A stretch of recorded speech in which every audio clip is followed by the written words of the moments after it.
आमची मागणी सरसकट मराठा समाजाला कुणबी प्रमाणपत्र देणं ही आमची मूळ मागणी आहे.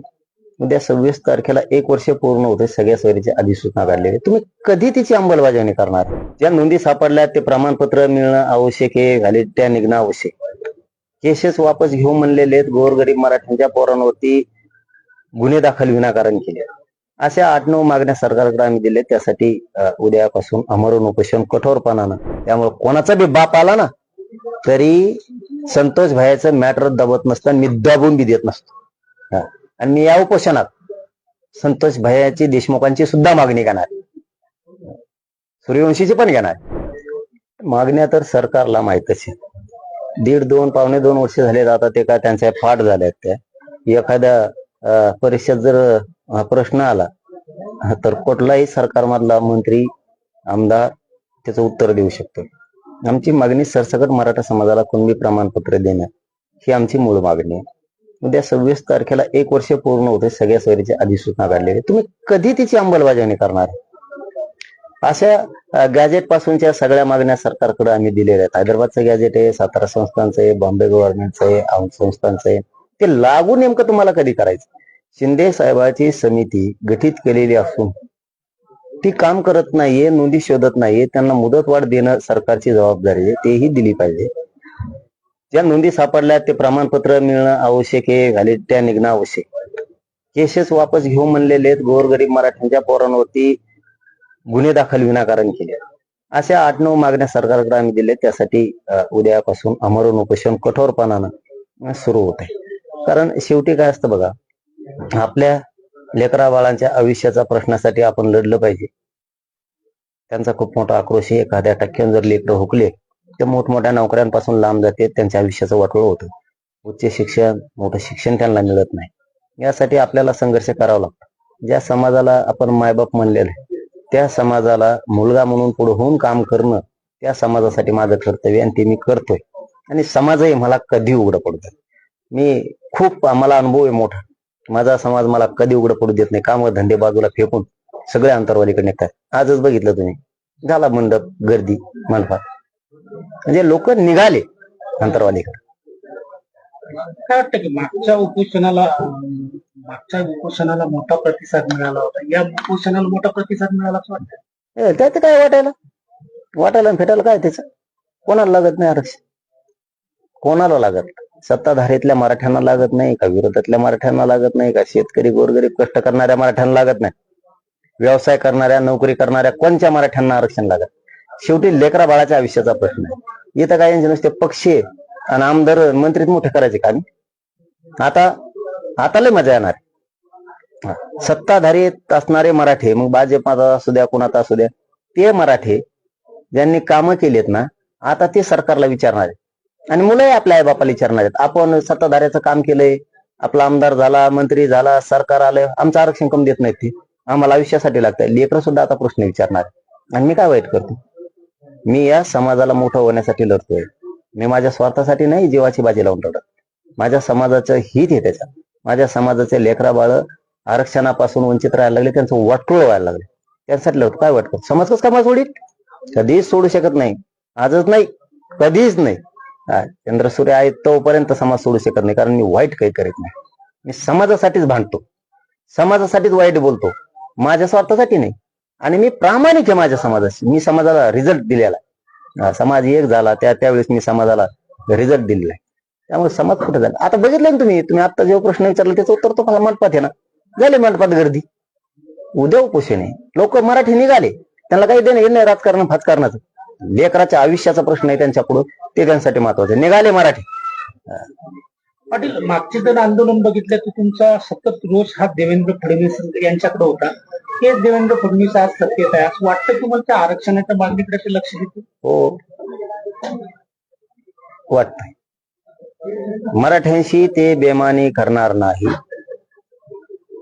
ते आरक्षण मराठ्यांना देणार. आता सगळं चित्र क्लिअर होईल. त्यामुळे मी काही बोलत नाही. सगळं चित्र क्लिअर होईल. सरकारला, मुख्यमंत्री फडणवीसांना मराठे मोठे होऊ द्या वाटते की नाहीत हे आता उघड पाडणार आहे. त्यांना मराठ्यांच्या पोरांविषयी, गोरगरीब मराठ्यांचे लेकरं मोठे व्हावेत की नाही व्हावेत हे वाटतंय का नाही की आता रिझल्ट येणार आहे लगेच. त्यांना मराठ्यांविषयी आकाश आहे का नाही हे उघड पडणार. मराठ्यांविषयी त्यांना राग आहे का नाही हे आता उघड पडणार आहे लगेच.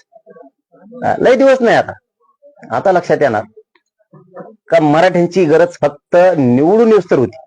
कारण कोणचीच लाट नव्हती. ना मोदी साहेबांची लाट हे, ना कोणाची लाट हे, ना गाठ हे, ना फाट हे. मराठ्यांच्या मताशिवाय या राज्यात कोणीच सत्तेवर बसू शकत नाही, गुलाल घेऊ शकत नाही, पान आलू शकत नाही. पान मराठ्यांशिवाय पान. मराठ्यांची बेमानी करणं मागात पडत. त्यामुळं आशा आहे 100% त्या मागण्या मान्य करणार. नाही केल्यावर मग दाखवतो उपोषणाच्या नंतर. अगोदर त्यांच्यावरच अपेक्षा ठेवावं लागणार आहे. सरकार ते येत फक्त ढकली बंद झाली. आता पहिल्यांदा ढकलीत होते ना. शिंदे साहेबाला आम्ही कुठे विरोध करतो दाखवा, ते कम देत नाहीत आम्हाला काय माहित. आता मुख्यमंत्री तुम्ही, सत्ता तुमचीच, सगळं तुमचंच आहे. आता क्लिअर चित्र होणार आहे मराठ्यांपुढं. खरा दोषी कोण.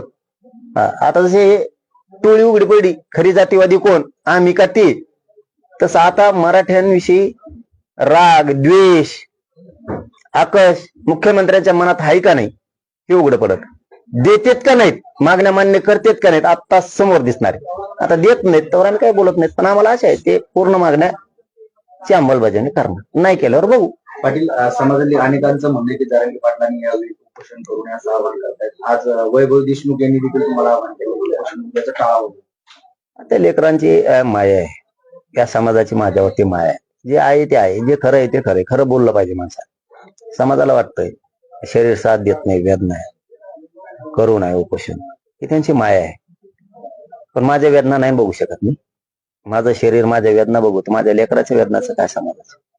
त्यांचे किती हाल आहेत. मायबापाने कष्ट केलेत हो, रात दिवस सोपं नाही. ज्याला उन्हात घाम गाळलाय त्याला जाऊन विचारा कष्ट काय असतात म्हणा. तुम्हाला काही शेत बसून कळणार आहे म्हणा. जाऊन विचारा. हमाला केल्यावर कसे रुपया मागे ठेवून लेकरं शिकवायचे.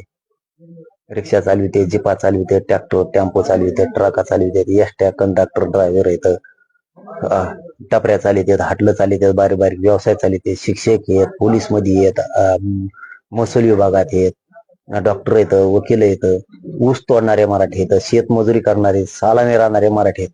यांनी स्वप्न बघितलेलं आहे माझ्या लेकरानं मोठं शिक्षण घ्यावं, मोठ्या नोकरीला लागावं. ते स्वप्न साकार करायचं असलं तर आरक्षणाची गरज आहे.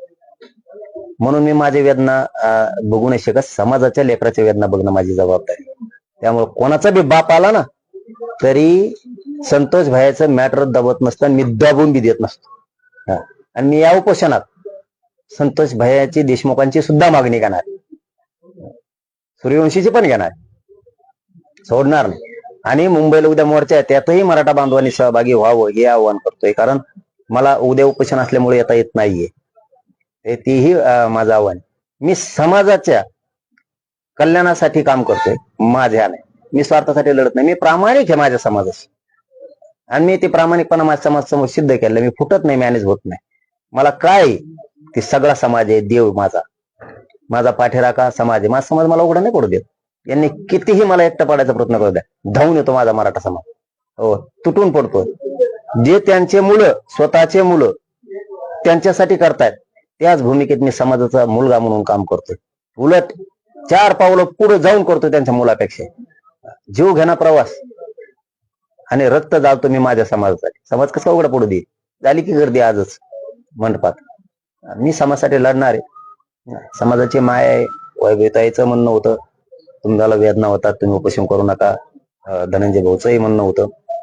परंतु मला समाजाच्या न्यायासाठी लढणं, संतोष भाईसाठी लढणं आणि करोडो मराठा समाजाच्या लेकरासाठी लढणं, न्यायासाठी लढणं माझी जबाबदारी. ते मी काम करतोय न्यायासाठी. आज बराच वेळ देशमुख कुटुंब तुमच्या भेटीला आले, नेमकी त्या भेटीमध्ये काय काय चर्चा? नाही दुसरं काय म्हणणं नव्हतं त्यांचं. एवढंच होतं की तुमचं शरीर साथ देत नाही तुम्हाला,